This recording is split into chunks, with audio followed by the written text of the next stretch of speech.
Today we have a portable air conditioner. I am in my parents' house right now. It's so hot here. Now they don't have central air conditioning, so they have to rely off of window air conditioning units.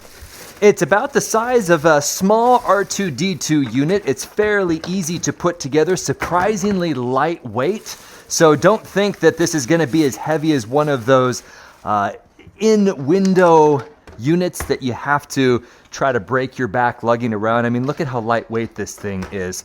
Of course, you've got 4 wheels. 1, 2, 3, 4. Cute little remote control. And let's activate the battery. We are plugged in here. I just filled up in here over 48 cups of water. These you can put in the freezer, which adds to the chill factor. Close that up. As you fill it up, it goes and dribbles down into this reservoir. See that little floaty, that buoy in there? And so that's a lot of water. Now let's go ahead and we turn it on. It's low, medium, high, make it cool, and we can even do a timer. So if you wanted to fall asleep with this and then have this automatically turn off in 1 hour, 2 hours, or 4 hours, or just let it run.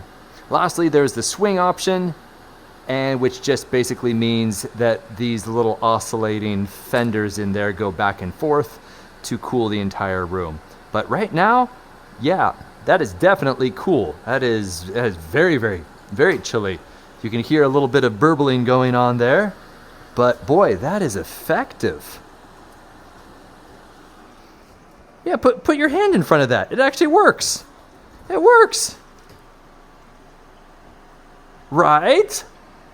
So it is over 70 degrees in the house, but as we put the node right in front, you can see it dropping down, and you can see that is a nice and chilly 69 degrees going out. So if you, oh wait, even lower. That's fantastic.